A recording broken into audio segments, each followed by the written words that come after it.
My father was the reason I couldn't walk properly after my 14th birthday. My sister knew this, yet she still secretly invited him to my wedding. I was 23 when my boyfriend Tommy proposed to me. Unfortunately, the first person I told was my younger sister Alice. Up until then, we'd been incredibly close. She was bubbly and sweet, her cheeks covered in freckles, always ready for a hug. There was only one thing we never talked about, our father. I quickly realized that my father wanted to make one of us his favorite daughter, someone he could show off in public and parade around on social media. At first, that was me. I was the golden child that my grandparents spoiled. But when Alice turned 4, my father started coming home angry almost every day, and his rage was directed at her. That only lasted one day, because the next day I did what I now call the burrito. I wrapped my arms around Alice and took the full force of his blows. This time it was so bad that it left permanent scars, which forced him to make Alice the new favorite daughter, exactly what I wanted. I did everything to hide my pain so Alice would believe our father was a wonderful man who had sacrificed so much for his family.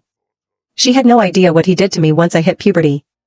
When I told her about the engagement, her first reaction was, "Oh my God, let's invite Dad. He'll be so excited." She said it with such a radiant smile that it broke my heart. I pretended I hadn't heard her and changed the subject, because even if I wanted to invite him, which I didn't, it wasn't possible. Tommy would never have seen him without getting physical. Alice and I spent a lot of time together after that. Tommy had just gotten a promotion, so Alice was the only one helping me plan the wedding. Not just the fun stuff like dress shopping or choosing the venue, but every detail, from the centerpieces to the napkin colors. One evening, after an exhausting week of planning, we had a girls' night. White wine, junk food from DoorDash, chocolate-covered strawberries, and Disney's Tangled. But it's true that nothing good happens after 2 a.m., because that's when she brought up our father again. "I really wish you'd spend more time with him, Grace. He loves you, you know." Her words sent chills down my arms. I had to suppress a shudder. "Can we please not talk about this right now?" "No." Her voice was stubborn, and I knew she wouldn't give up until I gave her some reason why I hated him so much. "Alice, do you remember my 14th birthday?" "Oh my God, yes. That was such a great party." Her easy smile always warmed me. "Do you remember how he asked everyone to leave because he wanted to have a special father-daughter dance with me?" She nodded enthusiastically. "Yeah, and afterward you were so tired you could barely walk." She stopped mid-sentence.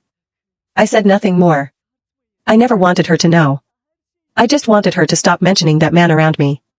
We spent the rest of the evening sitting in silence in front of the movie, but I could tell it was bothering her. Her brow was furrowed, her gaze fixed on the window instead of the screen. I wasn't really watching either, too busy wondering if I'd said too much, if I was a bad sister. Over the next few days, Alice asked endless questions about our childhood. After talking with Tommy and a lot of soul-searching, I realized Alice was 21 and I couldn't hide the truth from her forever. I told her I'd answer her questions until my wedding because I needed to put the past behind me. It turned out she had completely forgotten the burrito episode, probably a trauma response. But when I reminded her, everything clicked. She asked to stay with me instead of our father. Every night I found her crying under the covers, apologizing. "I'm sorry I didn't know. I'm sorry I didn't thank you sooner." I always interrupted her, reminding her that I only wanted her to be happy, which made her smile, and that made me smile too. Then came the wedding day. My dress was long and white with lace trim. I felt beautiful, strong. Alice was proud to walk me down the aisle. But when I reached the end, my heart was ripped from my chest. Out of the corner of my eye, I saw my father grinning. Alice ran to him and hugged him tightly. "I knew you'd come, Daddy." Bile rose in my throat.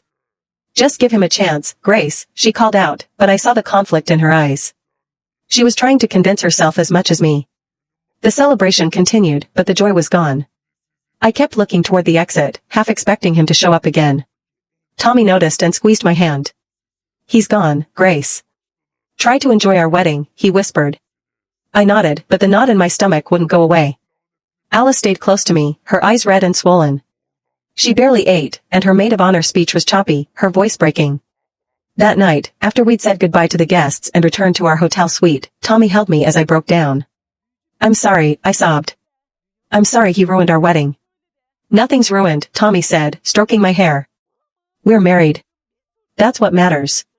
But I couldn't shake the feeling that my father's appearance was the beginning of something worse. His parting words echoed in my head, "This isn't over." The next morning I woke up to several messages from Alice.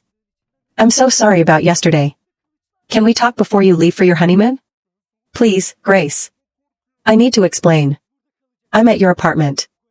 I'm waiting. Tommy and I were leaving for our honeymoon the next day, so we went back. Alice was sitting on the floor outside our door, knees drawn up, her copper hair falling in messy waves around her face. I was so stupid, she said when she saw me. Her eyes were swollen from crying, the freckles standing out sharply against her pale skin.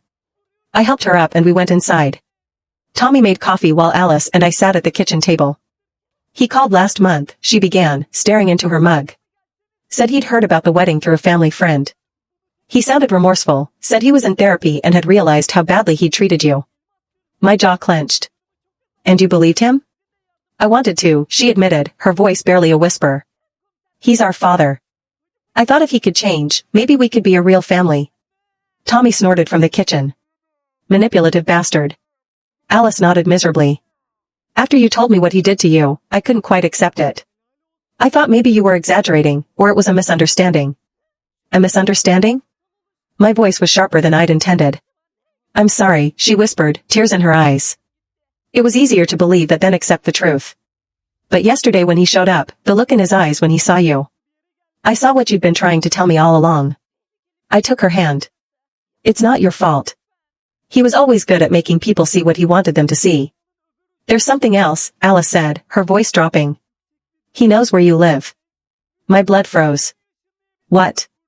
I didn't tell him, I swear. But when I called him about the wedding, he already knew your address. Said he'd been keeping an eye on you. Tommy cursed. We need to change the locks today. That won't be enough, Alice said, her eyes wide with fear. Last night after the wedding, he called me. He was different. Cold. Said terrible things about you, Grace. That you'd always been a liar, made up stories for attention. That's ridiculous, Tommy said, his hand protectively on my shoulder. Grace barely talks about him. I know, Alice said. But he said he was going to set the record straight. That he wouldn't let you poison everyone against him. The knot in my stomach tightened. What exactly did he say he was going to do? He didn't say, Alice replied. But he sounded determined. Scary. Tommy was already looking up locksmiths. We're changing the locks immediately and installing a security camera. I nodded, but I knew these precautions wouldn't stop my father if he was determined. The locksmith came that afternoon. Tommy installed a Ring doorbell camera and added extra deadbolts. Alice insisted on staying with us, sleeping on the couch even though we offered her the guest room. That night I barely slept. Every creak in the house made me jump, my heart pounding. Tommy held me tight, his steady breathing eventually lulling me into restless sleep. The next morning we were supposed to leave for our honeymoon, a week at a beach resort a couple hours away. I was torn. The thought of leaving our secured apartment made my skin crawl. Maybe we should postpone, I suggested. Absolutely not, Tommy said firmly. We're not letting him ruin this too. Alice will be safe at her friend Rachel's, and we've done everything we can to secure the apartment. I knew he was right. We couldn't put our lives on hold because of my father's threats.